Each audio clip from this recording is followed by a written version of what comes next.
All right, we are live. I would like to welcome you all to the first annual Dharma Warrior podcast Halloween special. We are here today with my good friend, Mr. Harry Neal John MacRae of Iron Age Jyotish, and today we are going to be discussing the Nakshatras. So today, this will be the first of a three-part series on the Nakshatras, or the mansions of the moon, in Jyotish or Vedic Astrology. And so I'm happy to have Mr. Neal John here today with us. And in the tradition of Samhain or Halloween, I've prepared the traditional pumpkin with a little jester face on it here for us.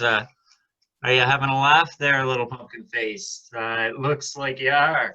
Anyway, I'm gonna set this guy down. I just wanted to give you a little close up there. I'm going to be offering a prize for the best jack-o'-lantern on our Facebook page in the next few hours here or later on in the evening.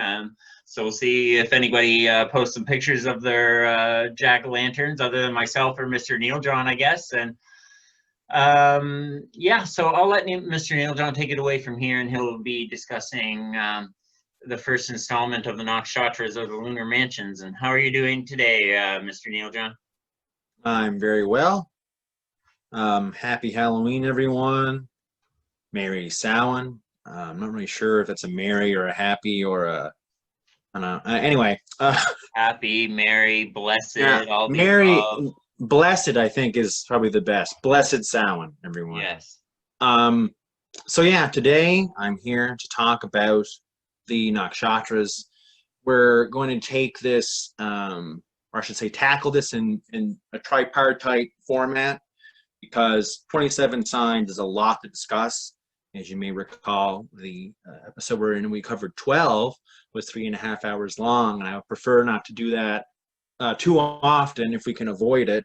So in the interest of condensing things, making them digestible, we want to tackle just 9 at a time. And this is actually salient in the sense that not only are we going to be tackling them in groups of 9, but the nakshatras should be viewed in groups of 9.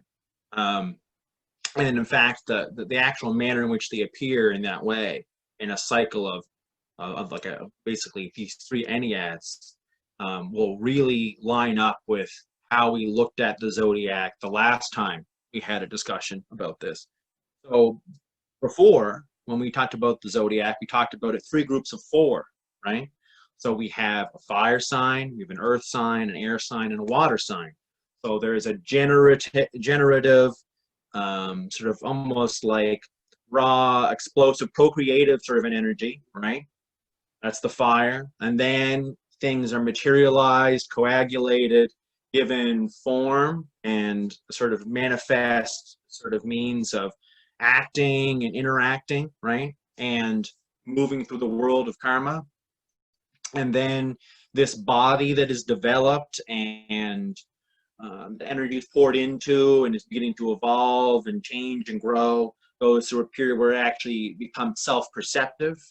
And when we become self-perceptive, we're actually engaging in a form of internal communication, which therefore is also how we learn to communicate with others. So the more we recognize ourselves within ourselves, so to speak, we're actually able to do that with others. We're able to identify otherness in a way that's more intellectually and consciously elevated and apparent. And that's basically what the air signs are dealing with. And then we move into water, which is where there are actually a series of tests, trials, and sort of hidden things that bubble up during this sort of self-aware state, right? So when we're passing through the air sign, we start to actually explore the edges of our waking consciousness. And that is when we sort of go back then into the depths. We confront the subconscious, our limitations. We try to find something of value in the depths, bring it back up. And with that knowledge, we're able to grow and to expand and continue on through the cycle, essentially, that the zodiac depicts. Now, this process that we're describing between fire and water and into fire again and so on and so forth takes place over 9 nakshatras each time. So these 4 signs are actually divided up evenly into 9 13-degree 20-minute sections, right, of the zodiac. So that's how we look at this, right? So there's actually overlap between all the nakshatras, between the first in Aries and the last in Cancer, and so on and so forth with the other 2 groups of 4, right? So we're always going to see overlap. So the last nakshatra in Aries extends into Taurus. The last nakshatra in Taurus extends into Gemini. The last nakshatra in Gemini extends into Cancer. But you'll notice that nothing crosses the bridge between Cancer and Leo, or Pisces and Aries, or for that matter, Scorpio and Sagittarius. And these are very serious demarcations in the zodiac. And there's actually a very profound symbolism in that, because it deals with a point of transformation which is very abrupt. We're talking about a real transition between opposites, fire and water. So there is something explosive, almost violent about it. There's a struggle involved getting there. And it's a very transformative thing, because it's actually initiatory, which is something we'll get into as well. Now, not only do these cycles describe the life of an individual and how we grow as people, but it actually describes, something like that. You could describe just the flow of a month, of a year, of a day, of an age, of the universe. And so we can actually discuss all these different scales of history and occurrence, right, using the nakshatras and the rashis. And today we're going to talk about the first sort of age in the zodiac, right?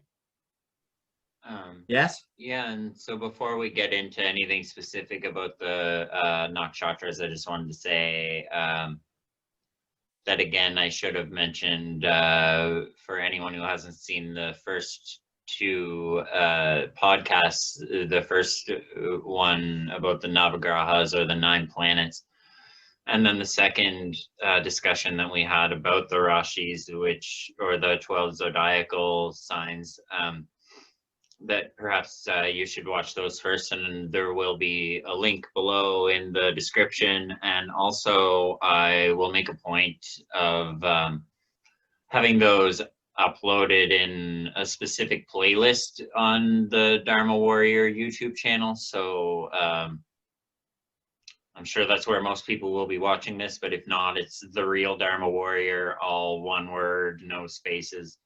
And I'm sure also this will be put on the Iron Age Jyotish YouTube in time as well, under one specific playlist, just so that you can all find it there easily.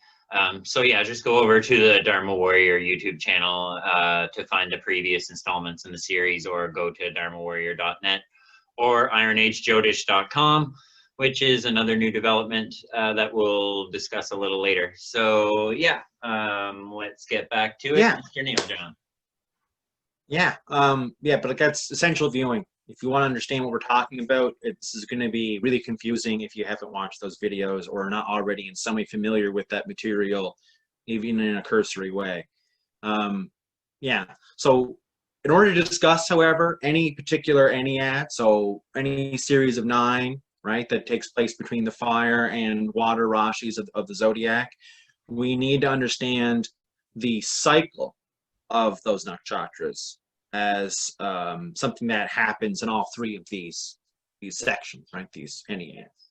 So in every single instance, right, there is a procession of nakshatra rulerships or lords. So the planets, like the Navagraha, the 9 planetary rulers, they each rule over a nakshatra 3 times, and always in the same sequence. So we always have a Ketu nakshatra first at the beginning of every fire rashi, and then that will go into the first Venus nakshatra, and then you get first Sun Nakshatra, Moon Nakshatra, Mars Nakshatra, Rahu Nakshatra, Jupiter Nakshatra, Saturn Nakshatra, and Mercury Nakshatra. So every single time that we go through this process of fire to water, we will traverse all 9 of these lunar mansions ruled by these planets every single time. And it's very important to understand that that cycle is repeated 3 times. There's no variance in it. And it's because essentially we're experiencing the same thing in a different way every time we go through this process. So the transition between K2 and K2 and Venus is going to have a similar flavor, right? Each of the 3 times that it occurs throughout the zodiac, and so on and so forth. With each of these transitions, they all have a similar character, and what's happening each time is that it's being refined and it's becoming more abstract, subtle, and it has greater spiritual, karmic, and mystical significance. And the symbolism becomes more abstract as well, and it generally things take on a different character as you progress. And there are basically the 3 classifications I should also mention before we even get into just what the first one is. So we're talking about the first Aenead is primordial, prehistorical, and it's basically the story of cosmic genesis, of how things have come to be and then progressed up to a point where history could begin, could happen, right? Everything up to that point is almost in this sort of mythic state where it's not truly occurring in the manifest world as we would understand it. Or if it is, it's very primitive and there's no written record of it. It's something very almost subjective in the sense that it's very conjectural. It's all based on scant evidence. It's a world that has to be really debated over and discussed and teased at, and there's all this sort of argument around it, right? It's very subjective. It's very important to understand that this is a primarily mythological space in the zodiac, in the sense that it's very difficult to root in anything that we can say is factual or we can come up dates for or anything, right? And it's very theoretical in a way.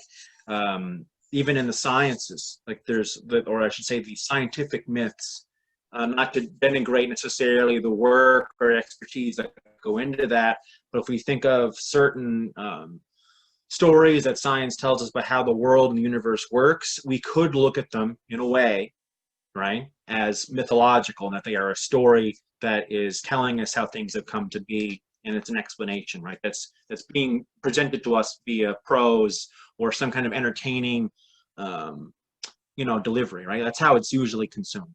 So even in that area, there's conjecture, right? We always have people talking about, maybe the Big Bang and how things came to be, all that sort of stuff. So no matter what we're talking about, when we look in this first Aenead, there's always conjecture. Things are hazy, indeterminate.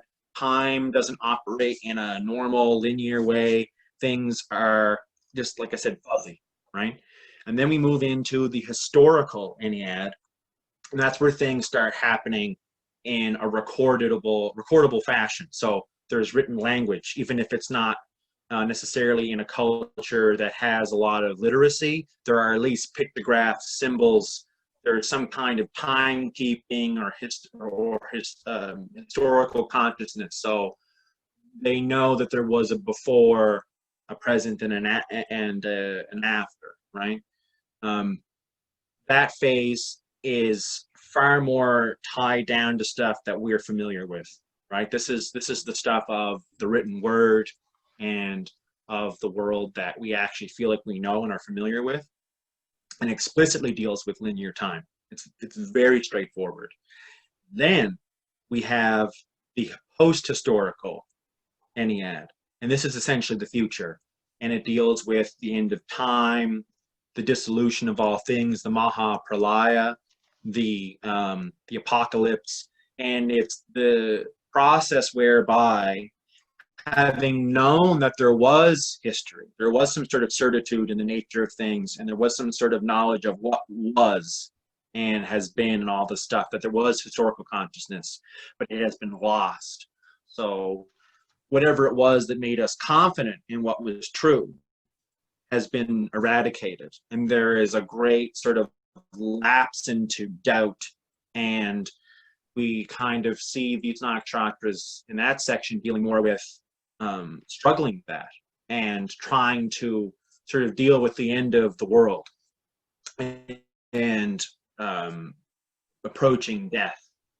And they also really deal with the two approaches to that, which are extreme nihilism and denialism and all kinds of really negative behaviors that you can engage in when you're trying to reconcile with death. And then there's these hyper spiritual, very occult or mystical approaches that you see to this kind of experience that can also manifest through those signs. So that's the basic layout, right, of time itself, right? That's what the zodiac is essentially describing, is the story of time, period, like the story of stories, right? The myth of myths. That's the basic structure. So what we're gonna, like I said today, we're gonna cover the Primordial Aenead. And so we're gonna just get into a little bit now about like the basic flow here, and then we're gonna break it down. You have any questions for me, Jared, there before we go on? Feel like No, I was you're on the sort edge of taking some notes for myself here and trying to set myself up for success in a way. I have been taking some notes throughout all of this, and as you know, when I was visiting last week, I have been putting all of my own sort of knowledge into a binder here.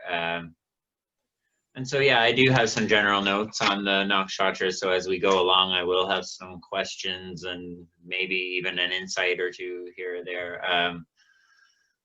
But for Well, we're good for now. no. So I guess today we will just be trying to cover the primordial Aenead in that way, or the first cycle of the planet's rulerships over the first 9 nakshatras. But in that way, as we were discussing, or as you were just saying now, and as we were discussing yesterday, there is this sort of reflection throughout the 3 different Aeneads, or the 3 different cycles that are happening sort of, as we could say, outside the circles of time, or that so perhaps we may end up referencing the future nakshatras briefly, just in how they relate to this cycle, but then they won't really be elaborated upon until the future videos. But no, I think for now we can just go ahead and get into it. I think that we spoken about everything, and if anyone is still confused about the nature of the planets or the general essences of the Rashis, they can always go back and watch the videos. It's the kind of knowledge that your understanding is going to be continually evolving anyway. So yeah, I think it never ends. We should all be ready to get into it here. Yeah, so basically what we're talking about here is, first off, like right off the bat, is the first K2 nakshatra, Ashwini. So this is the explosion, the Big Bang, the transition from total abyssal potential and nothingness and emptiness to total somethingness, right? Total and unconstrained expansion. And it's just this very dynamic, explosive event. That's how you have to think of the Ashwini. It is the most, in a way, volatile sign, in the sense that it just completely unleashes itself. That's basically what it's doing. It's not a rational sign either. There's only the will to become in Ashwini and to explore all that's new. And it's very undifferentiated in that way. There's nothing specific happening here. There's just a will to be and an assertion of that will.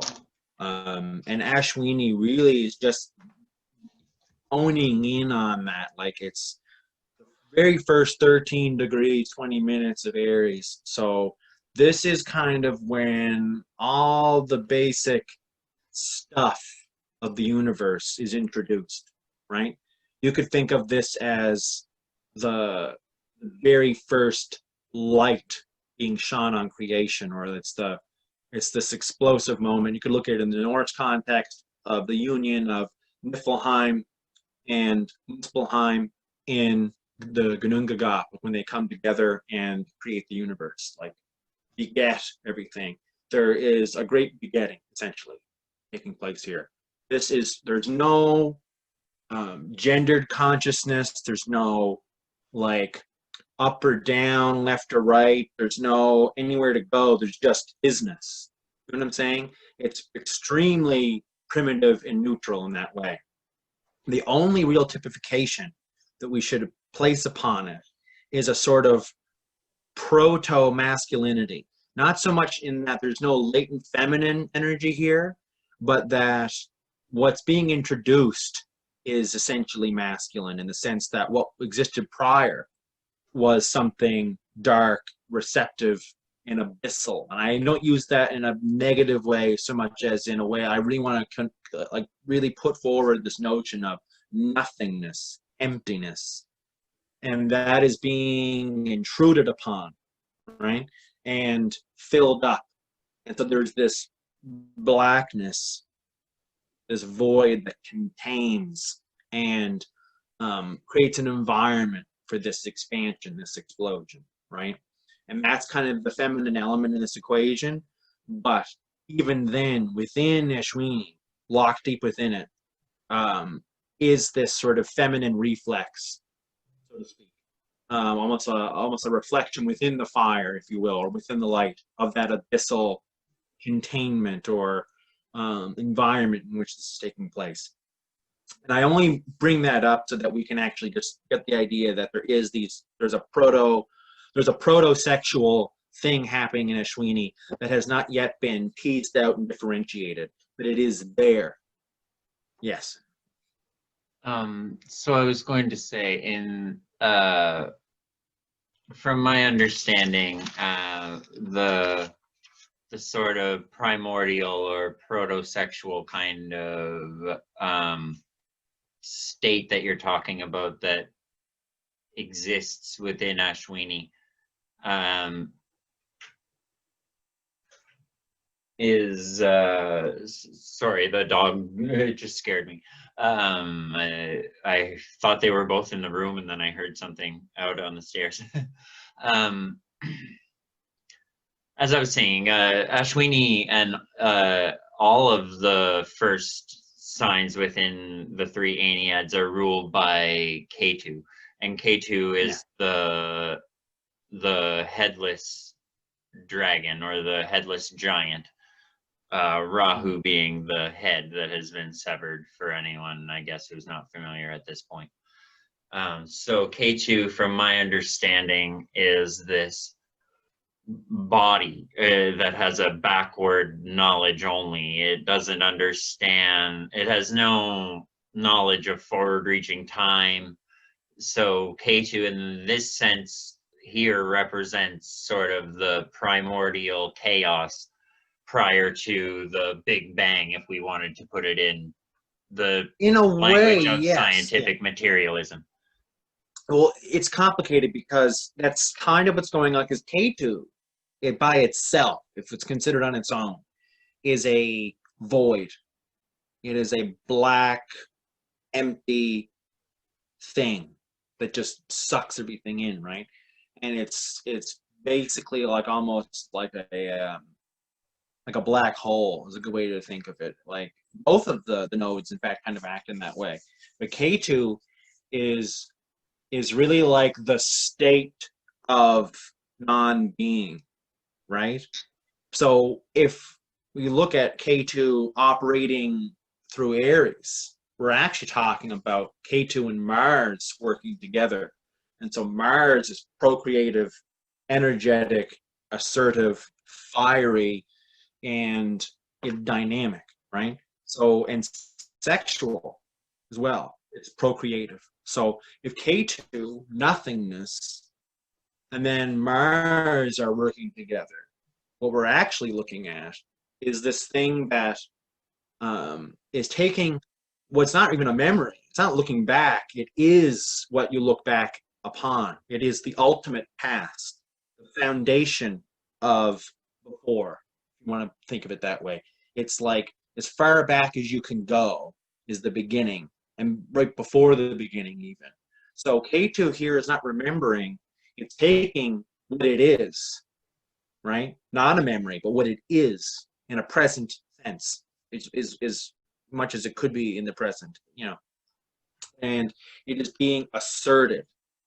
So you're taking the potential of everything, of just raw, undifferentiated non-existence, and then it's becoming undifferentiated existence, right? It's being positively asserted. So this Martian assertion is sort of an escaping of like the abyssal womb, so to speak, right? So you're taking nothingness and it's bursting open, right? And in a way, you could actually take a look. You could almost think of K2 as Niflheim and Mars as Muspelheim in this way. You have these two things that, when apart, almost are really more of a description of the Gnungagap or the void, but when they're united, when they act in unison, when you have this sort of dynamism present, then they explode and something happens. You have, like, essentially within the Norse myths, this is how you produce Ymir. This is where Ymir comes from. And it's also, for those who don't know. I was just going to say it's also I see the cracking of the cosmic egg according to the language of I guess modern it's like Terence McKenna, I believe, that I picture when I hear that term. And he obviously, and there's going to say he has actually, some obvious insights into the mysteries that are quite interesting at times. Yeah, there's also like Orphic myths as well that are very similar. They talk about like a cracking of an egg, and there's like but any story about the advent of something from nothing or from chaos to order is implied here, because Mars is not exactly an orderer, but Mars is a director. So at least something's being given some kind of assertive or positive quality here, right? So something is being done. There's a notion of change or progression. And so you're going from one state to another, right? Mars is facilitating here. Because it's not the ruler of the nakshatra. It's just the ruler of the Rashi. It's the environment that this is happening in. It's not so much the actual essence of it. This is a K2 event, right? So K2 produces, in this way, the creation, the thing that all things take place in, right? This is the medium for reality, right? That we're looking at now. That's what's happening. So as this progresses, and I like to, honestly, I really enjoy alluding to the scientific dogma or myth, because it really, I feel like, is a simple way of examining and understanding it. And I also like just to do that because it is, once again, shows that these things are effectively describing reality in a way that even people who are not religious or not spiritual would effectively see things. Like the descriptions, or I should say the mythological description, is reflective of the reality that the secular world accepts. So the Big Bang is essentially what Ashwini is talking about in a physical sense, right? In the sense that is observable to empirical science. You could easily relate this to the Big Bang. And then what we have is this giant ball of undifferentiated and rapidly expanding plasma. That's the initial state of the universe. And as it cools, right, we get differentiation. We get the first basic elements and everything cooked out. as we progress into that state, we're heading into a Venusian nakshatra. This is Bharani. Now, Bharani is where we get this sort of recapitulation of this prior assertion upon of a fiery masculine, proto-masculinity asserting on a void-like or watery proto-femininity, right? So we have somethingness asserts upon nothingness. And now within somethingness, there is an assertion upon something feminine, right? So Bharani is the first female nakshatra, and its symbol is in fact the vagina, right? Specifically the vulva. So it's like the doorway into the world, right? Seriously. Yeah. Wow. And so I'm just Bharani having a laugh. I'm is sorry. how we take, like, so we have all this energy, all right, all this growth and expansion, and now that it's starting to actually coagulate into something, it is being born. Like, that's the actual act of birth itself. And this is how Aries actually deal. The reason why Aries is associated with the act of birth and not pregnancy, but giving birth, is because it is where we find Bharani. And there's this vaginal thing that basically proto manifestation is able to exert itself through and then incarnate. Mm-hmm. And so Bharani being ruled by Venus, if you pay attention to the last, or actually the first video that we did about the grahas, the Navagrahas, you'll know that Shukra, which is the Sanskrit Venus, his name literally means the semen of God. And so what we're actually talking about is, at the same time, we have this very feminine, vaginal, receptive symbolism. But then Shukra is this inseminating, sort of procreative, assertive energy, in a way. And what we're actually going to do is combine them in our mind.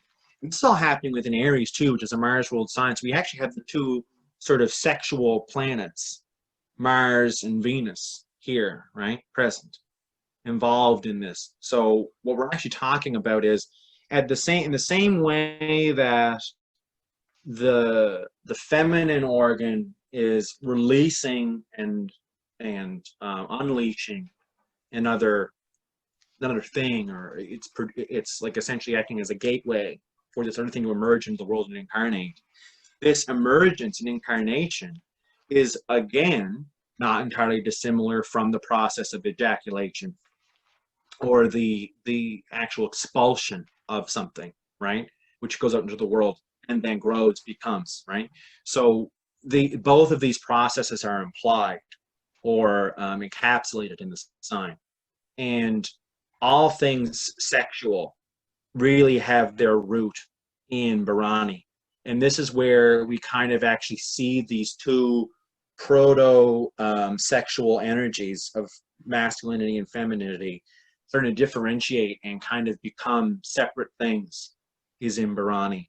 They actually are interacting as opposed to being the same thing, right?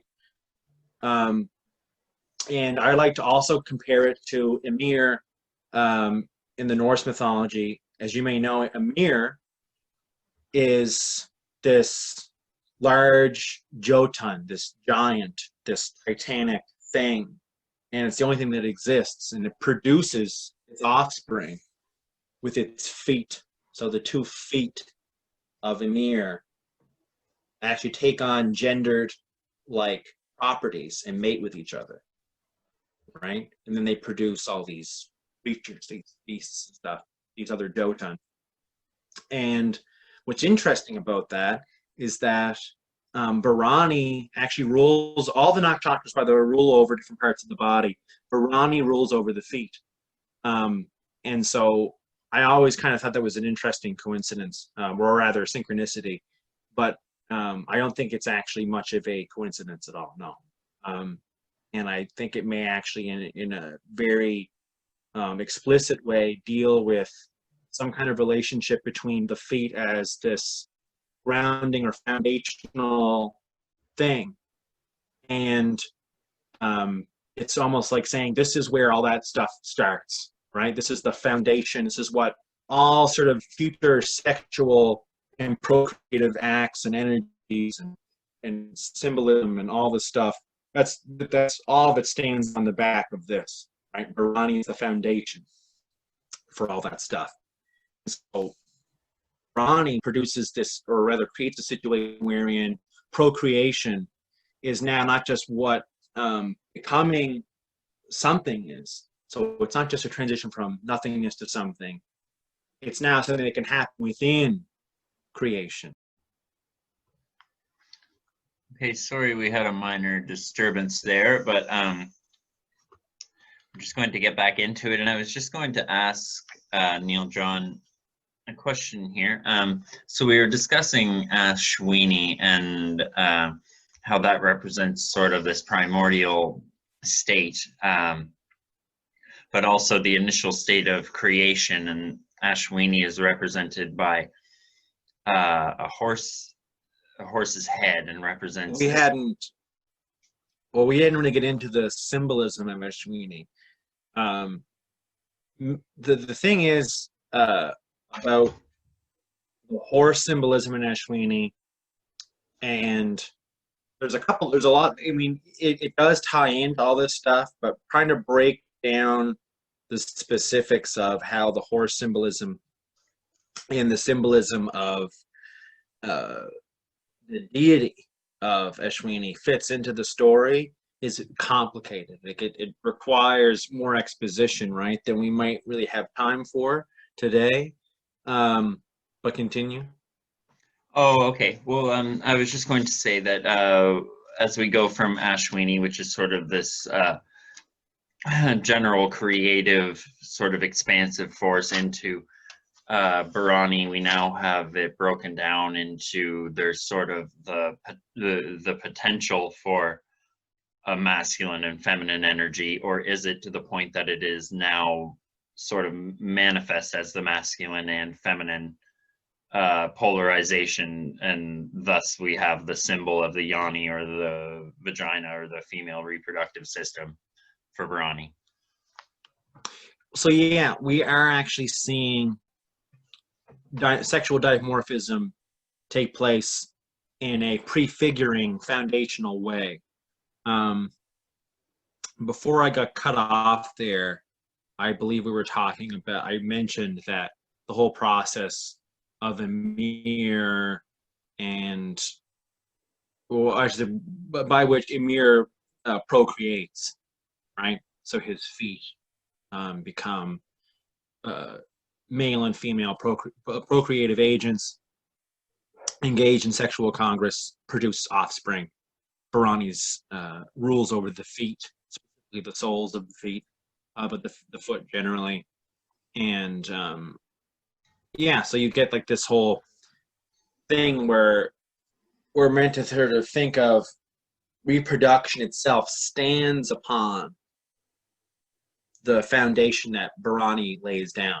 So the basic concept of a receptive and a assertive force, right? Coming together to recapitulate cosmogenesis within the cosmos. That's Bharani. Plain and simple, that's what the sign is doing. And the ruling deity of Bharani is Yama, the god of death, which seems kind of strange, perhaps, to the Western viewer, that the god of death would rule over the sign wherein the essential blueprints for procreation are cooked out, so to speak. But it's actually because in the Eastern tradition, Yama is not simply the god of death. He's the god that actually weighs the soul, and he's also often called the Lord of Dharma. And what he's actually there to do is to judge the soul, and then, depending on its karmic weight, choose a new incarnation for that soul and project it into a new body. And so this is why the vagina is the symbol of Bharani, because this is the doorway that Yama has access to. So you could almost think of Yama as being in the center of this room of infinite doors. And he's able, so a soul comes in through a door and he puts it out another. It's a really almost kind of cartoonish, simple, very mythological storybook kind of way of talking about it. That's essentially what the process is that a soul, the soul has been disincarnated through death. Yama judges it and then chooses, based on his judgment, a new path. And this new path is meant to continue the project of basically enlightening and pushing that soul towards its ultimate goal, which is transcendence, moksha. So Yama is basically the driving force behind every procreative act. Is essentially a process whereby that which is living, right, interacts with the dead. And so we are pulling something that died back into the world of the living when we procreate. And we're always plucking things, so to speak, out of the abyss in that way. And so we're the recapitulation of cosmogenesis, which is whereby something comes out of nothing, is once again taken on and engaged with in a different way, sort of similar way, right, in Bharani. So there's this sort of fractalization of the process of becoming. So the beginning becomes the beginnings, so to speak, in Bharani. Now the next sign is kind of dealing with the first incarnation. So incarnation as in something is taken from a abstract and sort of very multi-dimensional state and placed within a conditioned state that we would recognize as manifest, actual, specific, right? And so we take something that's really amorphous and can actually be multiple things, right? Could exist in many ways, and we bring it down into a space where it can actually only live out one version of events. It can be one thing, right? This is Kritika. So Kritika means the cutters, or that which cuts, right? And it actually, Kritika is the etymological origin of the word critical. And so it is a very specific depiction or articulation of something, right? Like it's being literally cut from the cloth of something, and it says, this is what this is. Like there's no ifs, ands, or buts. This is what it is. This is what it's going to do, right? It's specific. So that's what Kritika does, is it's a specification of something. So whereas Bharani is just the raw, like, tool that we use to produce things, to create, to generate, Kritika is the actual thing that is making it specific. That's like taking it and carving out a specific linear path for it, and wages war, so to speak, on the world. Like that's what Kritika does. So mainly because its ruling deity is Kartikaya. Kartikaya is a demon-slaying deity who is the son of Shiva, and the story of his inception or his conception is varied, but a common version of the story is that Shiva basically ejaculates onto the earth, and then where the seed and the earth meet, this child rises up out of the soil, and that's Kartikaya. And so he is a product of the seed of God. And so you can kind of see this connection between Bharani and the Nakshatra lord, which is Shukra, which is literally the semen of God, and the creation of Kartikaya, of Kritika. And so Kritika kind of represents the first man, right? So we had this masculine Ashwini force that was kind of really amorphous and unspecific, assert itself, and then Bharani is a feminine thing that receives it and then reprojects it in a masculine way. So through the reception and reprojection, we've really fully kind of reified the two sexual principles, right? Of reception, gestation, and then projection, right? So male, female, right? Female, male. And now this is happening again. So this time we have the first man, and so this is Critica. You could think of this as Adam. You could think of it as, if you really wanted to get into it, you could almost say it's like Manu as well in the Vedic tradition, or the like literally word, the origin of the word man. So the man, the first of men. But it generally just deals with the male principle as a fully articulated thing. And so the sun, therefore, which is the ruler of Critica, represents masculinity in a very absolute, archetypal, fundamental way. More fundamental than Mars. Mars is sort of aspiring towards masculinity, but it is not masculinity itself in a fundamental, absolute way. That is the sun. So what's actually happening here is we're producing the first man. And at this particular juncture, despite the Vedic context of what we're talking about, in the sense that we're talking with Jyotish, we're using Nakshatras to, elucidate and kind of like understand the story that I'm trying to tell here. I kind of like to use some of the biblical imagery because it's not as dense. There are less characters. It's more simple, fairy tale like, and it kind of makes this a little easier to digest. So pardon me if anyone out there is like, I don't know, easily put off by that or whatever. But it's just, I think it's more instructive. So at least within the time frame that we have here, like the Vedic variation on this is great, whatever. Like, it's a really good way to get your head around it, but there's just a little too much information to get into there. And I'm going to take something that I think is probably more familiar with most people anyway, which is who everyone knows the story of the Garden of Eden. And that's basically what we're getting into, because Critica is not wholly in Aries. Only the first 3 degrees, roughly, of Critica are in Aries. In fact, every nakshatra, I'll just drop this in there, actually has made up of 4 parts. They're called padas, which means feet. Well, roughly means feet. There's a few other translations you could use, but that's basically what it means. And so there are 4 padas, right? So every nakshatra, it can be neatly divided into 4. And whenever nakshatras extend into or across, I should say, rashis, like zodiac signs, it's always in padas. Like you're not going to see like a pada, straddle 2 signs. It's going to be on one side or the other. So the first pada of Critica is in Aries, and the other 3 are in Taurus. Fire goes into earth, and that process of the fire, right, which is the potentiating force, the fructifying force, getting into the feminine receptive and generating a congealing and gestating process, like that whole earth thing, right, where we have design and energy and life and being breathed into this thing that can take on a form that can kind of implement the blueprint, right?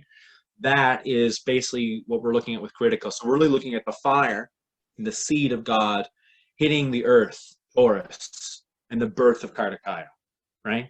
It's a very neat little thing that's happening there. It really lines up with everything. It's pretty, And then, like I said, now it's kind of nice to talk about this more biblical terms. So we can start thinking of Critica here as Adam, first man, in the Garden of Eden. The Garden of Eden is essentially Taurus. Taurus deals with the Garden of Eden. This is a state of innocence. Historically speaking, this is pre-literate, almost pre-human apes and animals, and all of animal history takes place within Taurus, leading up to human consciousness and intelligence and self-becoming and awareness and all the things that make us human and we think of as defining about us don't really happen yet, right? This is kind of leading up to that. So this is a state of extreme innocence and childlike kind of wonderment, and things are idyllic, right? And simple. And there's no conscious sexuality to anything. If it's present, it is a very subconscious motivation or instinctual motivation. There's no conceptualization or intellectualization of anything that's happening here. All immediately what is felt by the body and experienced, and it's about appetites, and it's really not something that's rooted in the mind, right? It's in the body. So, and in the senses, right? So Critica is now manifest, has desires, and also wishes once again to recapitulate, to repeat the cosmogenetic event, right? So masculine asserting on feminine, but there is no feminine thing, and so he must construct something. In the biblical myth, Adam tears out his own rib and makes a woman out of that, right? There are myths in the that you'll find all over the world of men creating a woman, right? And then basically, yeah, like that becomes his wife. Like he fashions a wife out of nothing, essentially, or out of clay, or out of something other, in his environment. He takes something inanimate and makes a woman out of it. That's essentially what happens in Critica. And so he makes a partner. That's Eve. And in the Vedic myth, or rather, actually, one of the Vedic myths, this is kind of almost like Brahma when he creates Rohini. So he begets a daughter and then lusts after her. And he wants to, she's basically this sexual fantasy for him, right? She's just an object for his pleasure, his company. She's not meant to exist for herself. That's essentially what we're talking about at this point. So Critica wants to just have a partner to for his own enjoyment. It's all wish fulfillment here in Taurus, right? And that kind of brings us into Rohini. So Rohini is the first moon-ruled nakshatra. And the moon is dependent on the sun's light. So we kind of see this dependent relationship where there's nothing independent about this sign. It's very much receptive, kind of yin, right? And so Critica projects all of his desires and his wants and his designs upon Rohini. And Rohini kind of has to sort of take that on, right? And it's just this little doll, essentially, like a plaything. And the process whereby Rohini kind of awakens is through the increasing depravity of the pursuits and desires of the first man. So he begins to kind of mature into his sexual ideation. And there's more of a consciousness now to this, right? And it's becoming less procreative, more fetishized, and there's this other thing happening. And I know that I don't want to skip over Rohini, but just because this is such a fluid story here in Taurus, it really almost heads right into Mrigashira, because because Mrigashira is that moment where the gendered consciousness, the sexual consciousness starts to become intellectual, and there's a self-awareness to it. So there's shame, and there's guilt, and there's sort of self-conception now involved in that. And Mrigashira deals with pursuit and the chase and running away and fleeing and fight or flight, all these things that we think of when it comes to how animals relate to each other and mating rituals and things like that in the animal kingdom, and more primitive relations between men and women. So basically Mrigashira is the process whereby Eve or Rohini, the daughter, the first woman, resists the predation, or I should say the sexual the sexual advances of the first man, and she flees. Now, in the Vedic myth, she does this in the form of a deer, of a doe, and Brahma then becomes a stag. And the deer's head, or the stag's head, is the symbol of Mrigashira. And so this pursuit, right, takes place. And then Shiva, who witnesses this pursuit, tries to prevent this act of incest between father and daughter, and actually shoots Brahma's head off. And he's still in the form of a stag.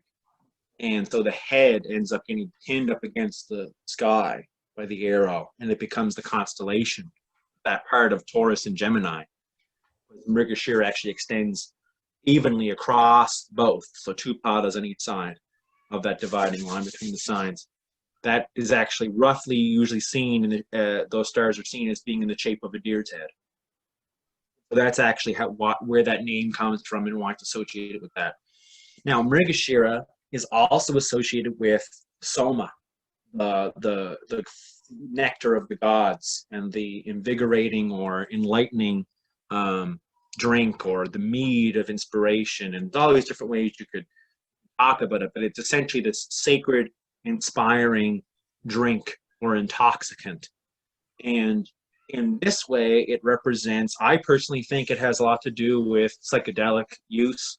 And you actually mentioned Terence McKenna earlier, and I'd like to bring him up again for a moment and sort of say that his stoned ape theory, or rather, I believe he's the one who popularized it. I'm not entirely sure if he's the one who initially asserted it for the first time. But anyway, it was made popular by Terence McKenna. And the stoned ape theory basically says that early mankind came into contact with mushrooms and psychedelic mushrooms, and that this was acted as sort of a catalyst for the subsequent rapid expansion and development of the human brain, right? And so the mushroom is kind of like the apple in the Garden of Eden in that way. And the soma is kind of like the apple in the Garden of Eden, only unlike in the Abrahamic myth, where this knowledge or this apple is this evil thing that should have been avoided. In this story, it is a necessary step towards, spiritual maturation. And we don't really, I want to remove any kind of satanic undertone from this too. This is not meant to be some kind of sympathy for the devil, Rolling Stones thing. This is, I'm not saying like, oh, the devil was actually the good guy. We're not getting into that. It's not what this is about. It's not a satanic thing. But the concept just of knowledge, of self-knowledge in a sexual manner as well, which is some of the first knowledge that you'll get as a growing individual. It's one of the first hidden things about yourself that you come into contact with, and can self-realize, right, without too much outside influence or input. That's mainly why I think there's such an association between those things. But here, we're really just focusing on the fact that self-knowledge is being attained. And that is actually about the transition between Taurus and Gemini. And Gemini, as you know, is the first Mercury-ruled Rashi. And so the intellect is developing, right? And so the consumption of the fruit of knowledge, or the drinking of the sacred beverage of Soma, is how this process begins. And it's not kind of messy. It's like, we just described a story that's not so pretty, right? Like about this sort of almost, basically, it almost just sounds like a sex crime, I guess. And in that way, Mrigashira, in its darker strain or in its fallen state, does deal with rape and sex crimes and abuse, incest, unconstrained lust. But it also can deal with like loving and genuine and desirable relationships with consenting people. And the chase is more of a flirtatious thing. You know what I mean? All those possibilities are contained within that. Like, Adam doesn't rape Eve in the Bible, for example, either, right? Their sexual congress is actually consenting. And in that sense, this is also happening, right? But we also have the same myth in that book about a serpent deceiving Eve and trying to trick her, right? And he kind of introduced it, sort of dangles the fruit of knowledge, right, as sort of a temptation, so he can take advantage of her. And you can I think it's entirely possible to interpret the encounter of the serpent with Eve in the garden as an act of sexual congress in and of itself. And in fact, every nakshatra, by the way, does have a sexual animal assigned to it, or a yoni. And Mrigashira's yoni is the serpent. So is Rohini's, the previous sign. So the snake is actually the sexual animal that rules over a good portion of Taurus. So the idea that this relates back to the Garden of Eden, and we're dealing with this idea of the serpent as sort of this primal sexual animal that introduces and interacts with this sort of fruit of knowledge, or the mead of inspiration, or the soma. Like, that's all kind of encapsulated in all these sort of symbols that you fall under those nakshatras, right? And what's actually happening here is this serpent is, and therefore directly tied to the sexual act that we're talking about, because it's the yoni. Literally, the sexual expression of the sign is the serpent. So that's basically where that's coming from. Yeah. Anyway, so the serpentine energy, right, introduces the conceptry of sex as something emotional and sexual, and emotional and mental, right? It becomes far more tied up in the mind, and it becomes something about which we are aware and think about instead of just feel. So it matures. And this is actually, we're heading into pubescence in this way, the same reason. So when we transition from Taurus into Gemini, we're actually looking at, in the lifespan of a human being, the transition into pubescence, right? So puberty. So sexuality is becoming an increasingly more conscious thing. And that's what the Gemini portion of Mrigashira is dealing with, is this sort of confrontation with sexual maturation. And the next sign is when things go awry. So Ardra is the first Rahu ruled sign. And this is kind of like the fall in the Bible. This is when God finds out what happened, and he's like, oh my God, what have you done? And he kicks everybody out of the garden. And they're all now, out in the world, and everything's shitty, and they've lost their innocence. And what our director represents is not so much that they were kicked out, or that anyone was banished from anything, but they are now disenchanted with reality because of their intellect. Rahu is when the intellect really starts to develop, because Rahu deals with self-analysis, doubt, reappraisal, contextualization, the ego. Rahu is deeply tied to the ego. And so what's actually happening now is, with Rahu comes a sort of concept of third person perception. So you're able to think of yourself, right, as an object of consideration or analysis. And so now there's shame and guilt, and this idea of like, what am I doing? Like, you know what I mean? Like, you're not just acting, you're thinking about what you're doing and why you're doing. And there's all these questions and confusion, and what do you're waking up to the fact that not only you're a sexual being, but you're a moral being. And then there's right or wrong. There's not just want and lack of things that you want, or, you know what I mean? Like, it's not just a question of like appetite. There's actual responsibilities, and you don't really know what those are. You just know that they must exist because I have been punished, or I feel shame, or I have this feelings about the stuff now that are conflicting.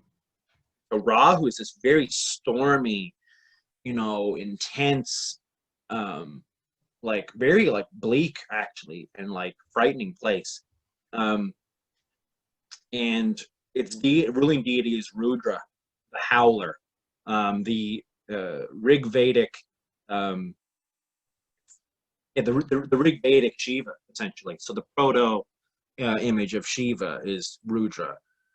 And so Rudra is this howling storm god, and therefore represents this great upset in human consciousness. And if you know anyone who is going through puberty, you will see them go through that arduous state where they become rebellious, they are confused, they act in a confusing way, they go through an identity crisis. All these things are encapsulated in that sign. That's really what it's dealing with, is this utter emotional sort of breakdown where there's just all this pain and confusion, and this real understanding that you are an incarnate being. Like, you really start to see yourself as somebody who is in a situation. You're not just like taking things on as they come, like you're in a dream. You're kind of becoming very much aware that you're in a dream. There's this notion that things may be illusory. There can be lies, there can be truth. There's all these concepts that are being introduced, and there's no real system or way to organize or deal with it. And that brings us into the calming of the storm, Purna-Vasu, the first Jupiter-ruled nakshatra. This is where the concept of duality in a moral sense is introduced. So up to this point, almost all duality has been very sexual, procreative, dealing with just the raw mechanics of creation, and it hasn't really had a moral bent to it. You could almost say there's something very amoral with all these early signs, or pre-moral, right? Very adolescent, or say prepubescent and childish, right? Like just completely stimulus oriented, right? And very much ruled by the id part of the psyche. If you want to use Freudian or Jungian terminology. And so Purna-Vasu is the first very immature, but at the same time important and vital attempt at understanding the world in terms of good and evil. And so there are bad things and good things. And it's a very fairy tale kind of way of looking at it. Like, it's not this explicit, you know, like, we're not talking about like Kantian morality here or anything really philosophical and involved. It's very shallow. It's really just sort of like, there are just bad people and good people. There's stuff that's nasty and there's stuff that makes me feel good. And it starts to become intellectualized, philosophized in a very kind of fairy tale way, in a way that you would see in a film, right? Where there's clear heroes and clear villains. It's like that. And that's kind of where that starts to come about. And Purna-Vasu actually means becoming wealthy again, or returning to prosperity. What it means is it's an attempt to recreate the innocence that was lost, which actually can't be done. And in Ardra, the good and evil were swirling around within the mind as one. They were not totally differentiated concepts. It was disorienting. And so what's happening now is that the self is compartmentalizing good and evil. So you can't actually get rid of the darkness in yourself, but you can pretend it's something other than yourself. And it gets forced down into the subconscious. All the guilt and the things about the self that are confusing or morally gray or we don't like get forced down. And then there's this good version of yourself that you think of and you project back onto yourself and you say, that's who I really am. And that's Purna-Vasu does this. So it creates these two separate personalities, and one gets buried and kind of kept down, right?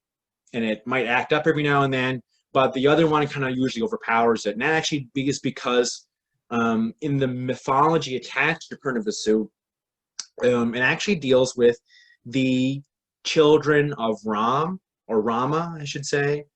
And the first child is imperfect, kind of a scoundrel or impish figure. And the second child is very archetypally heroic, more like Rama. his father. And so they both rule together, right? When they inherit Rama's kingdom, and they rule together. But the thing is that the first child keeps on messing things up, and then the second child ends up fixing them, right? And so it's generally able to keep a handle on things, but there's a lot of missteps and stuff, right? And this sign really deals a lot with cyclicity, with learning about, right and wrong, and about being punished for doing the wrong thing and then having to make up for it, saying sorry, apologizing, learning how to navigate the world of other people, right? And this is all happening in Gemini. Well, sort of. Like, Purna extends from the first three padas of Purna are in Gemini, and then the last one's in Cancer. So it's kind of like navigating the world and learning about manners and saying sorry and all these things that we kind of do to make up for our lack of like sophistication in a social way, because we're in this state of development, you're a child essentially, and you're making a lot of mistakes, and so you're learning how to deal with that, right? And that's basically what Purna is dealing with, is basically taking on a code of ethics. Yeah. I was just going to say that you can almost see that transition from the state of learning into applying that learning in a different way in Cancer, in the difference between the symbol for Gemini, which is, the symbol of the twins or two. And then in Cancer, we have basically like the symbol of the yin yang or something, right? Yeah. Like, so you're saying the first three padas of Purna exist within Gemini, but then the last pada is within Cancer. So it seems to imply taking this knowledge or learning that comes in Gemini, as we discussed in the discussion on the Rashis, and how to apply that into your domestic or family life almost, or your home life. Yes. That's what you're doing, and you're learning how to interact with your siblings, with your children, with your parents. You're taking on you're developing a moral philosophy at this point, and that you're expected to implement and understand absent punishment. So no one's has to be around for you to know that it's wrong. You know what I mean? Mm-hmm. A child doesn't always behave because they know they're supposed to, but because they're afraid of being punished. At this stage, it's actually not a fear of punishment. It's a fear of being immoral. It's more abstract. It's not quite as rooted in immediate consequences, right? Like, someone at this stage of development is actually going to not do the wrong thing because it's the wrong thing to do, not because they fear getting caught. And so it's more mature, right? And Purna is in that way kind of a shallow sign, in the sense that it does not like to examine the nitty-gritty of good and evil. It's really not interested in that, because that will introduce a gray area, and it will be a regression to this Ardra state. It doesn't want to be. It doesn't want to be anywhere near that. It's desperately trying to get over that because it just went through it. So it doesn't. It's like no. And that's when we're getting this sort of pushing everything down activity, right? Very repressive consciousness in a way. Terrified of this other that it's created out of itself. Won't even admit that that's itself. You know what I'm saying?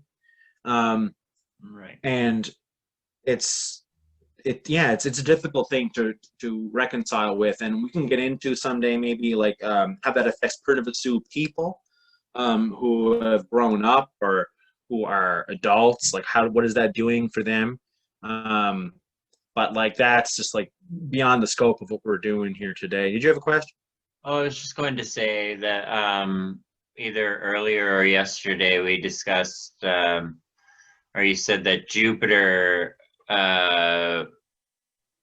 being the ruler of Purna can add this two-faced nature to a person, kind of, and that is sort of bringing to mind what you're talking about here with the where the person has established this intense sort of system of morality in their mind that either they're going to live up to or they're not.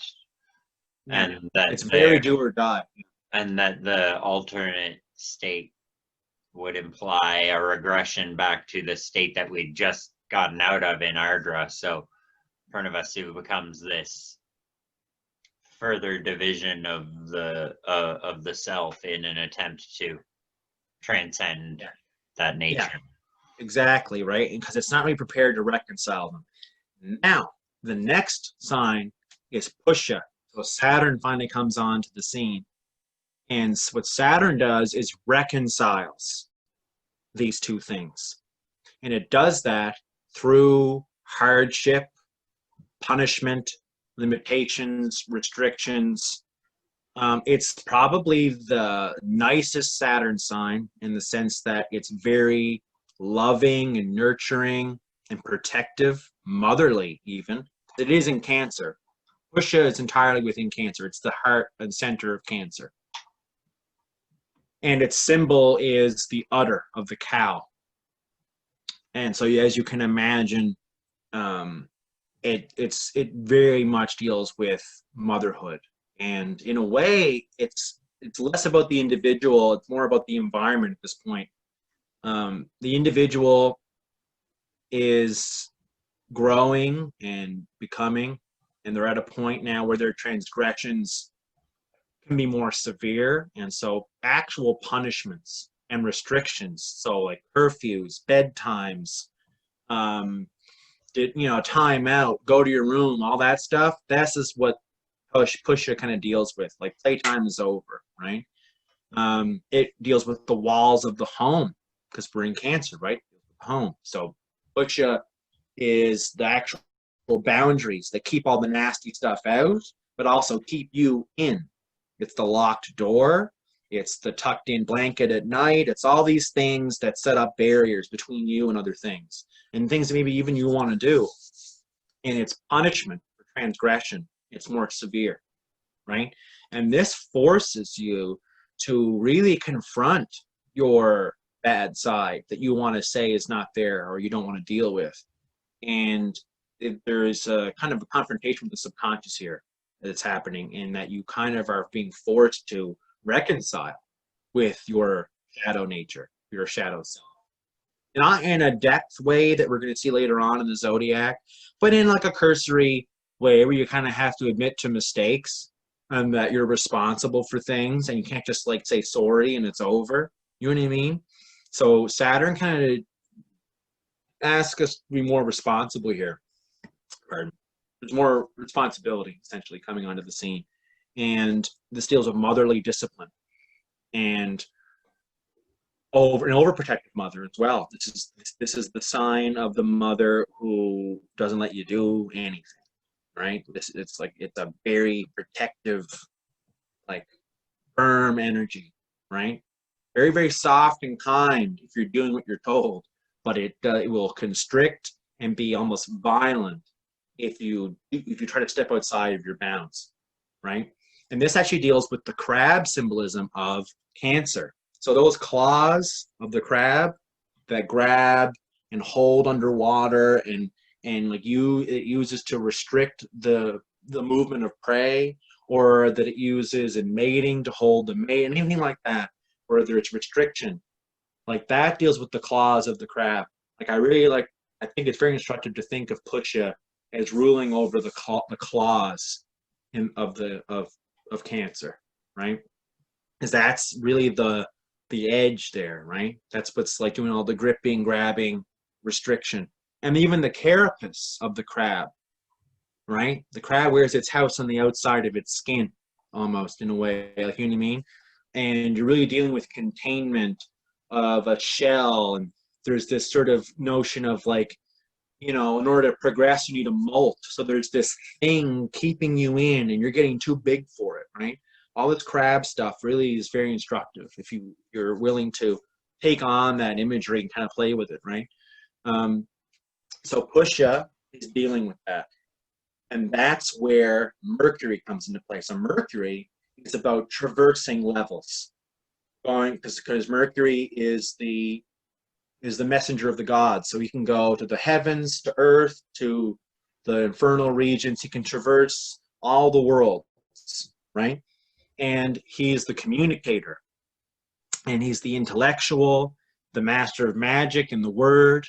And so here in Ashlesha, the first Mercury nakshatra, this is where we are really going to have this showdown between the mother and the child.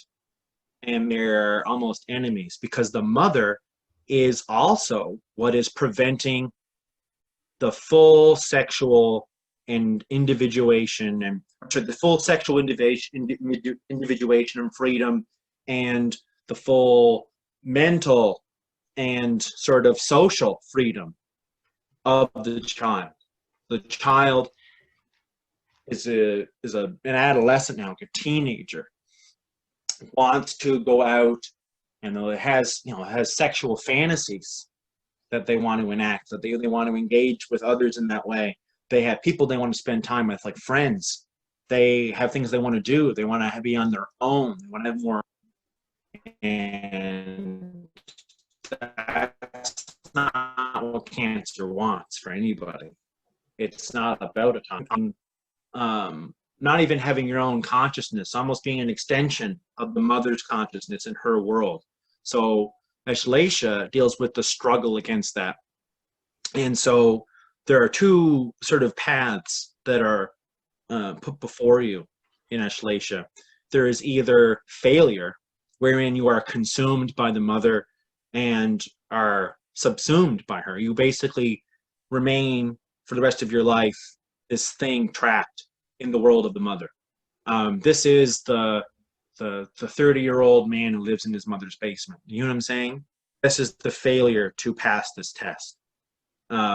To basically know deep down that you know what you have to do, and that your mother's disapproval, and maybe even your father, whatever, your family structure disapproval, is not actually necessarily a moral disapproval, and that there are things that you are going to have to do, and there are transgressions that need to take place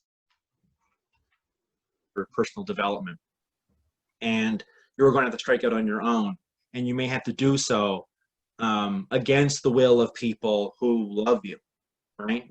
We've all done that. We all have stricken out on our own at some point, and sometimes the process is relatively painless. Other times there's a lot more push and pull going on, right? So, and Ashlesha is symbolized by the snake. Ashlesha means the coiled one, and what it's coiled about is the Muladharana, the Muladharana center. So the root chakra, the Muladhara center. So the serpent is coiled about it and protecting it, right? And it's this venomous, violent thing that will not allow anything to get near it, right? So this represents virginity. So it's protecting the lower spheres of the body. And there's all this restriction there, right? This is a serpent coiled about it. And this also represents the resting Kundalini. And so actually raising the serpent is how we overcome this, right? And if you think about Mercury as the Greco-Roman version of Odin, we can kind of almost refer to the Norse myth of Odin going into the underworld and retrieving the runes. And this deals with the phase of history wherein speech, communication, takes on religious significance, abstract, magical significance. And we're talking about stuff like magical languages, runes, spells, abstract concepts, and dealing with things of an intellectual nature that are not purely physical and kind of like sensory oriented, right? Like stuff that deals really more so with abstraction and imagination. And Ashlesha deals with sort of going down into the depths, finding this enlightenment, or there's a confrontation with the feminine powers, And there is a sort of enlightening event takes place, where there's like a transmission of information or inspiration, and this is carried back up. What this is for the individual is they go down into themselves and they find some kind of center, some kind of self-knowledge, right? That is true in and of itself, self-generated. It's not something that was given to them from someone else. This is from genuine introspection. And they are now sort of possessed of an internal personal language, or a way of understanding more abstract aspects of themselves that were, prior to that, these sort of frightening subconscious things, this sort of imp or whatever, this demonic figure that we were stuffing down in Purna-Vasu, is now being confronted and understood in a way that can be made productive. And the things that are about it that are useful, that are not wholly irredeemable, are being absorbed and used and taken on. And it's through this process that we are able to kind of engage in what you may call genuine acts of will. So we can actually pass through barriers and borders and traverse worlds. And that could even just be the freedom to leave the home. This is like getting your first car, right? Is an Islatia experience, or a positive one, whereby you are now have the ability to move around, to transport yourself, to leave the home, to leave the bounds of the mother, to have some kind of self-responsibility. And as soon as that responsibility is actually like an inherent thing, it's like solid, like you actually have attained that, and there's no like getting it and losing it and getting it and losing it. Like you bought this car with your own money, you know what I mean? That you made it a summer job. No one can take your car from you, that kind of a thing, that kind of freedom. That is the transition between Cancer and Leo. This is the rebirth of the individual, that you are now self-created, right? To a degree. You have finally made for yourself a new self-image based on personal experience that you can implement and sort of foist upon yourself to create some kind of new means of interacting with the world, to become more independent, to begin a new process whereby you're going to actually self-individuate, become, and you're actually going to be more like this sort of solar figure in your life. You're not like a tertiary character in someone else's story. You're now becoming the protagonist in your own story. This is kind of like the transition into the heroic age, or the heroic consciousness, where you're the thing that killed the dragon, the serpent, like you've overcome, right? And now you have like the sacred treasure, you have these achievements, you have authority, and now you get to decide what to do with it. That's basically where this takes us. So we went from Aries, so very hazy, abstract, beginning of time kind of stuff, and we transition all the way up to leaving the nest, right, and the home. And that's Islatia. And like, once again, like there's many dimensions to all these signs. We can interpret this in a lot of different ways. We could like take any one of these and really break them down, turn them into something else altogether, and explore how they can relate to a lot of other far more intricate and specific processes, occult and otherwise, right? But that's the essential gist of that series, right? Yeah. Yeah, I find it really interesting. Just sort of the first procession through the Navagrahas and their rulership of the Nakshatras that we've just gone over. And so it will be really interesting again in the future when we get into the second and the third set of 9 Nakshatras, to see that sort of procession play out again, but on a more or on a different level. So from my understanding here, I'll just sort of maybe try to recap on what we just covered from in layman's terms, so to speak. So with Ashwini and Bharani, the first two nakshatras that wholly exist within Aries. Ashwini is sort of both where it's ruled by Ketu, but it is within a fiery Rashi, being Aries, which is ruled by Mars. We have this sort of dichotomy where it represents the primordial state before creation, but also the creation itself, and that initial spark of creative fire. Whereas in Bharani, we have the idea of that spark creating something more, or breaking up into a dual nature, where we have sort of the idea of yin and yang, but they've yet to manifest, but their potential exists there. So then within Kritika, suddenly we are in a nakshatra that is, it begins in Aries. The first of four padas, I believe, exists within Aries, and the last three are within Taurus, did you say? Mm-hmm. Which to me implies just that initial spark coming down into earthly state, as we discussed. It's the same myth that we're seeing in the Rashis, but just expanded and broken down into different nakshatras. So now suddenly we have in Kritika, is Kritikaya the name of the Kartikaya, and so he is the essentially the Adam of the Vedic myths in that way. And in a way. Yeah, it's obviously there's no direct correlation, right? Like, it's kind of a messy thing, but like I said, for right, the convenience of just like communicating the idea, yes. Mm-hmm. But if we got into it, you can actually find that same myth in various cultures across the earth, whether it's like North and South America or Africa and Europe. We could get into it, but it's just not the time or place, but that would be interesting to do in time.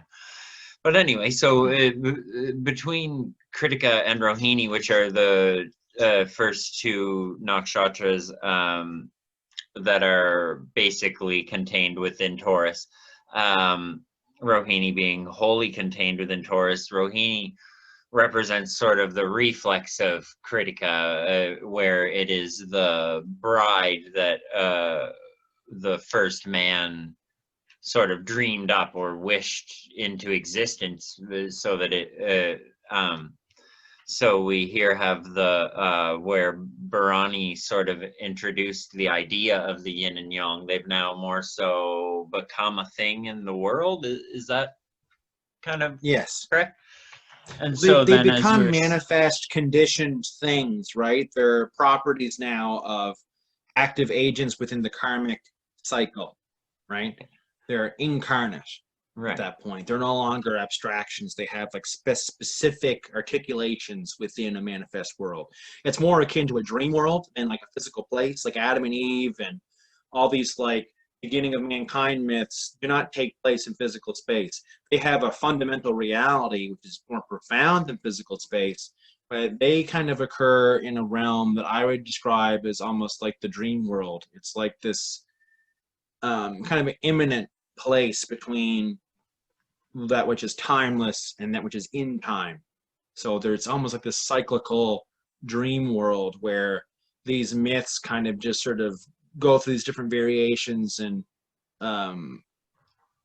there's basically sort of an exploration of the interactions between archetypes taking place in this area. And I don't mean that in a Jungian sense. I'm not talking about like just fundamental like structures of symbols. I mean like they have genuine reality that is more profound than our own, and that our world is derivative of theirs. And so we can actually see man and woman ultimately as an extension of these first principles, these like archetypal essential men and women. Like that is what we are, right? We are articulations of that in this physical space, exploring that energy, right? Like, and ratifying with it and reconciling with it, and processing it through our karmas. And yeah. Right, and so so with Kritika being the first solar or the first sun-ruled nakshatra, and Rohini being the first moon-ruled nakshatra, it will be interesting as we go along to see sort of the different nakshatras which are ruled by the different navagrahas as we go.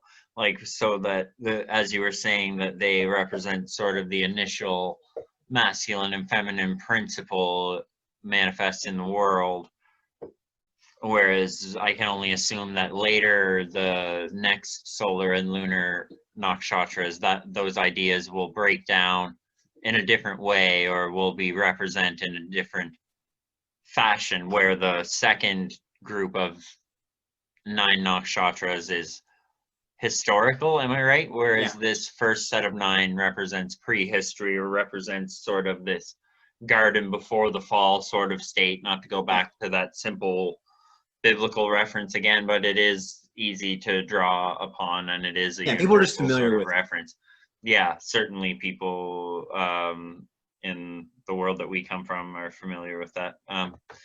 And so anyway, not to complicate it all, but again, as we're moving from these Taurus nakshatras into the Gemini nakshatras of Mrigashira and Ardra, and then into Purnavasu, which is straddling over into Cancer, we're taking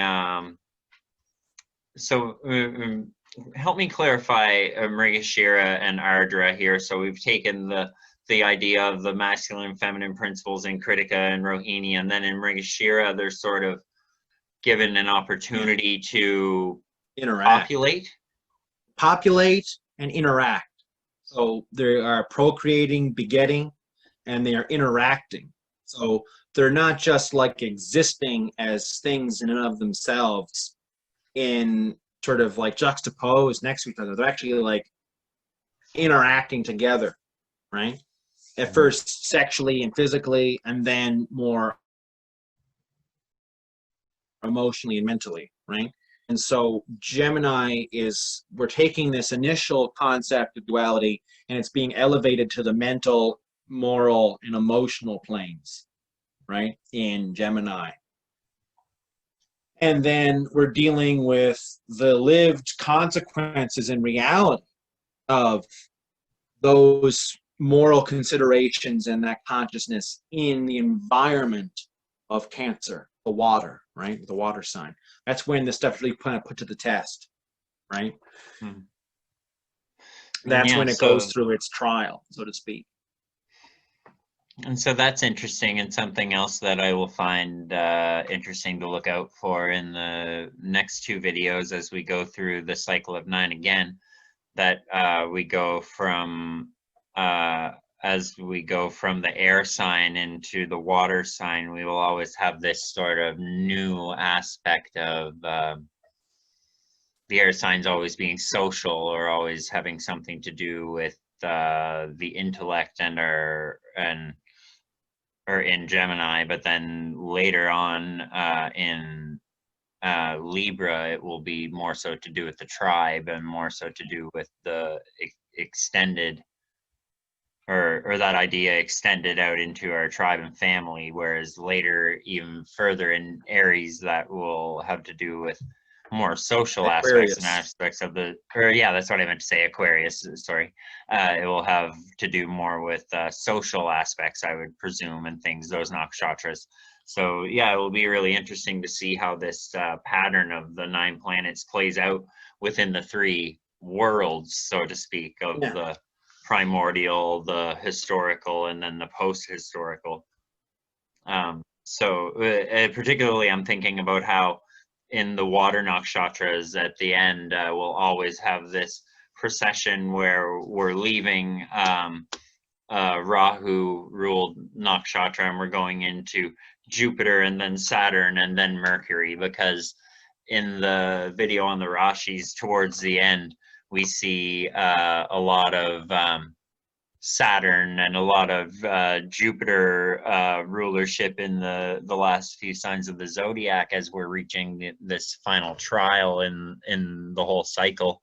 And it seems like that will be happening within all of the water signs, right? We'll have this sort of this Jupiter thing happening, and then a sort of almost trial by Saturn, and then almost a transformation that's happening within Mercury. Yeah.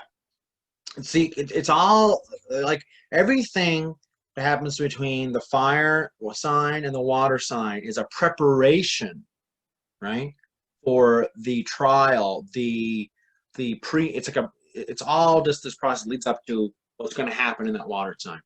Everything is put to the test, and we are gathering new material, right, from the depths, from our subconscious. We are confronting ourselves so that we can grow and be reborn in the fire sign after. So that water to fire transition is really what all the earlier stuff is about. You are gathering all these tools and experiences and lessons that will help you navigate this trip into the underworld, this catabasis that will take place in the water sign, where you go into the depths, you confront some monstrous version of yourself or whatever. Not to over psychologize it, because I do believe this is a real magical and spiritual reality. Like, it's not just like something that's psychosomatic, or this is not something that just happens in a therapy chair. I mean, this is really going on. But that's basically where this happens, right?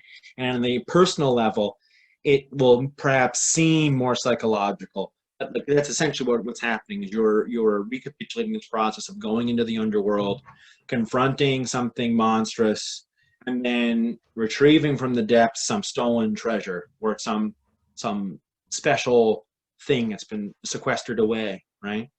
And then you bring that up, and this gold that you retrieve from the depths is that shining light of the fire sign that comes next, right? So you get your golden fleece, your holy grail, you get the runes, whatever it is, right? Like, there's this thing down there that you need.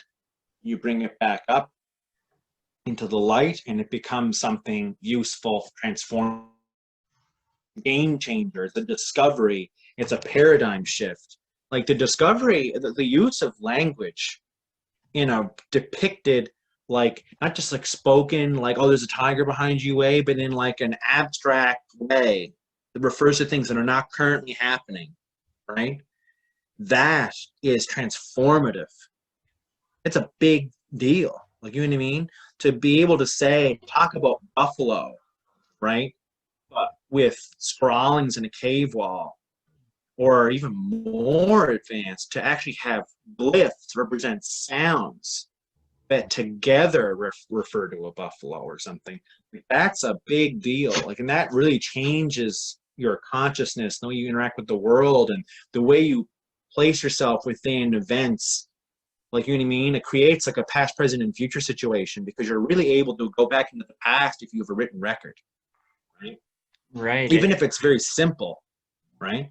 And that's why Mercury transitioning into K2 at the end of that cycle is the beginning of the historical cycle, because we're getting into the written word. It's not the fully fledged literary tradition that we have now, but it is a recorded thing. Like, you know what I mean? Yeah, that makes total sense to me, and it brings to mind the idea that Mercury, sort of representing Odin in his journey into the underworld and coming back with the runes. That's another sort of theme that you'll see in different cultures and different myths. And it's sort of I totally understand what you're getting at with it, with saying that represents the point of time of the beginning of written history, and that in a way everything up until Aslacia, in that way, all of the previous Nakshatras could kind of be animalistic in that way, and Aslacia represents this self fulfillment almost, or the runes representing the ability to go down within maybe the self, but also the self of the universe, or down to the beginning in K2 at Ashwini, and to sort of come back with this understanding of that whole process. And so now we can begin again in Maga, I guess, with the next cycle, correct, essentially. So, and we begin again with a knowledge of time and self and heredity and ancestry and history, and there's all these things coming out, lineage. Like, this is the advent of a lot of what we would consider to be human. Right, it's bringing to mind the idea of the primordial man staring at his reflection in a pool of water, and for the first time, looking into our own eyes and having that experience of experiencing looking at the looker or whatever, right? Yeah. And understanding that we not only have an understanding of self, but which is, I guess, the meaning behind Homo sapiens, but then Homo sapiens sapiens having the understanding of self, right? So it's very much talking about that. And that's really evolution. Yeah, that's really what's going on. From Gemini onward, you're dealing with other, right? And you're trying to communicate with others, and you're also trying to communicate with yourself, and you're trying to reconcile with, the fact that you are not really one person. You're kind of like a collection of different versions of yourself. You're trying to like really suss out who you are. There's an identity crisis in Gemini, and it doesn't really get resolved until the end of Cancer, because you're not really yourself when you're so much a part of or an extension of your parents and your family. You're very much there in their world, right? You only know what they tell you. You only understand what you've been raised to believe, right? You kind of have to like go somewhere new, right? You have to kind of engage with something more profound than what you've been given. And that's really where this comes. Like, you're actually taking on the power and the knowledge that your parents have. You're becoming their peer in that process, right? That's what this is really about, is they are informing and creating and producing and molding, right? And you are at a point where you no longer want to be a product and to be molded. You want to start doing that yourself, even if it's only on yourself, right? So this is kind of that transition, right? And it's, like I said, it's not always a peaceful thing, and it can be very difficult. I think that you could look at it in a lot of different ways. I mean, you could look at it in a really like violent, intense, and controversial way, like colonial cultures violently introducing themselves to the new world and modernizing, or I should say westernizing, a culture rapidly. That's kind of a confrontation, right? Like, that's similar to that, because we're dealing with going from a tribal, sometimes not quite fully historical society, right? It doesn't have like an historical concept of time, and being forced into one, right? And maturing very quickly in that dimension. Not to say that they were not in their own way mature in other ways. Like, I'm not going to get into this like, infantilization of like native or indigenous peoples. That's not what I'm getting at. But like, just the concept of like the way that they perceive time, right? And did perceive time was different, right? And this sort of imposition of an historical perspective, which is what colonial cultures brought, is an Aslasia to Mugga thing. You know what I mean?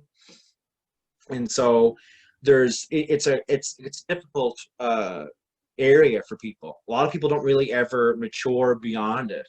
You know what I mean? I'd say a lot, but I mean more than you'd probably think, just to kind of right at the top of your head. But like, you start thinking of people who, are dependent on their parents, have difficulty leaving their home, or on welfare even, maybe, like, like they're dependent not fully formed people, easily molded and kind of told who they are.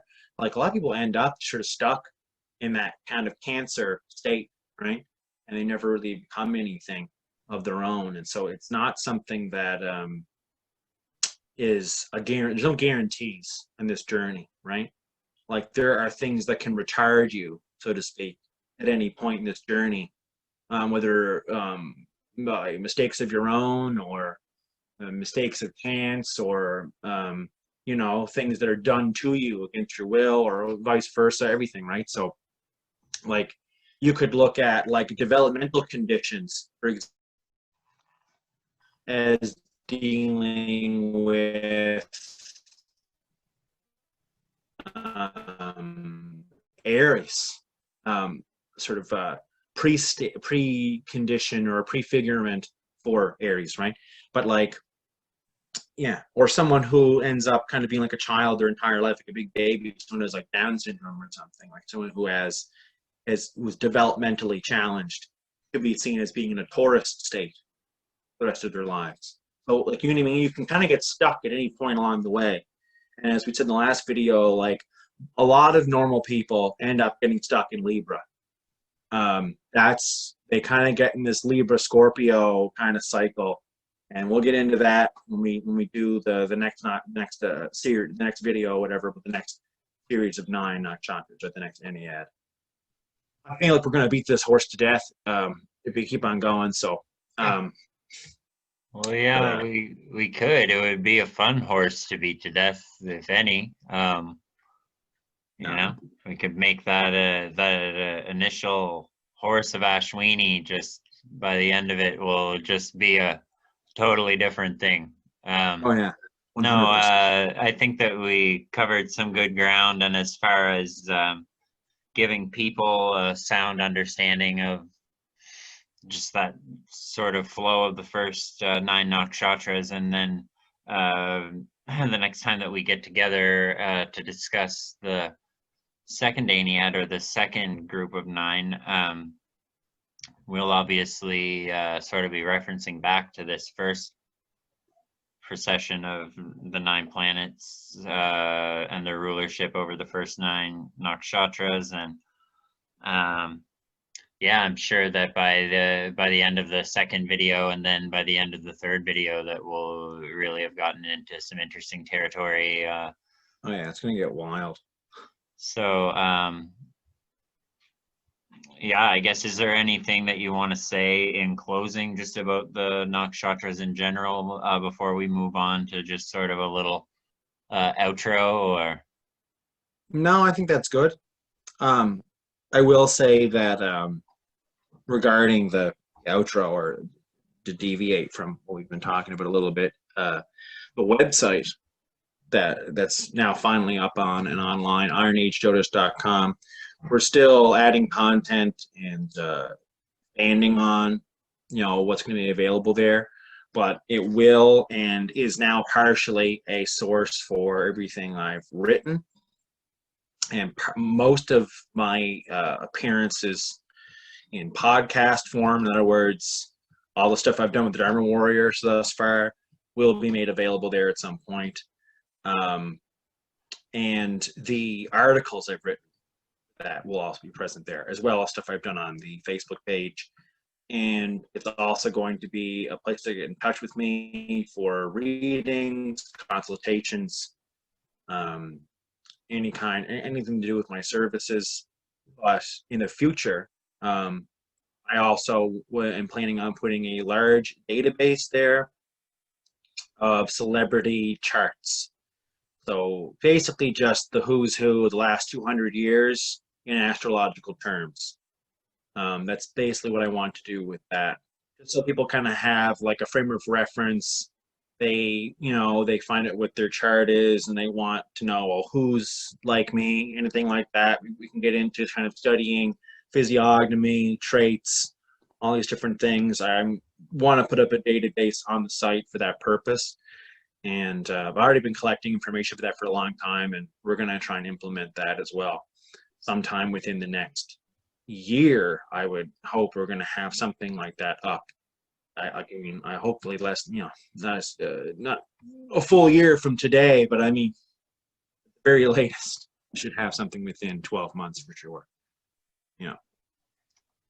Yeah, I look forward to seeing how everything unfolds with the website and everything. And it's nice to see your essays on the Navagrahas and the Rashis and the Nakshatras going up there in time, because it I do find that you have a really unique and a really insightful sort of take on Jyotish that people could really benefit from, sort of wrapping their head around your whole perspective on it, because I have done a lot of research through videos and online, and I'm not trying to put down any other people who are producing content or anything, but a lot of it can be pretty,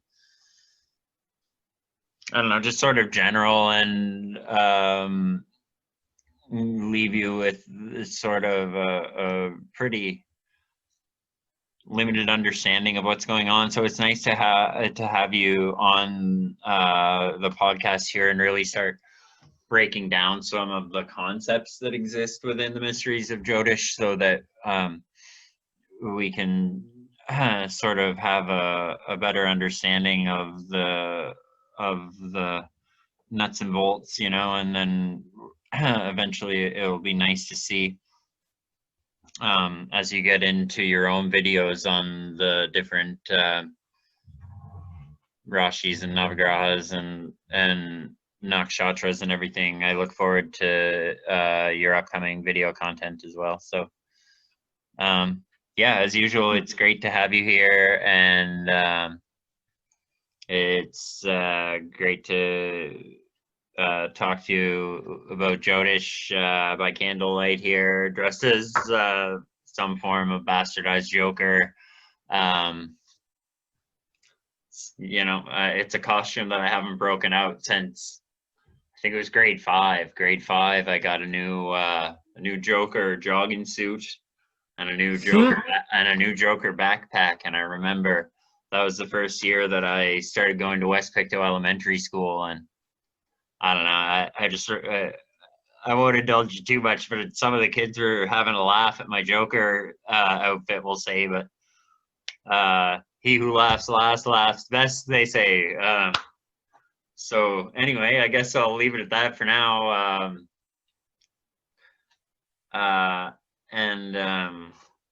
Yeah, we'll be getting together here again soon for the second installment on the Nakshatras. As Mr. MacRae here was mentioning, he has his new website at ironagejyotish.com, so everybody check that out, and you can stay up to speed on what's going on there, and make sure to check out dharmawarrior.net, where you can find Neal John's writings on the Navagrahas and the Rashis, which are slowly being uploaded there as well. I'm just about to upload the first of 3 essays on the Rashis tonight, and then the essay on the Nakshatras will be the first of 3, will be coming in the coming days as well. So just stay tuned to our websites and via Instagram and Facebook and all of that nonsense, and we will see you all again soon. So until then, happy Halloween and blessed Samhain, and it's been a pleasure as always. Yeah, have a good one, guys. Happy Halloween. Alrighty. Take care, Mr. Neal John, and have a happy Halloween, everybody. Bye-bye.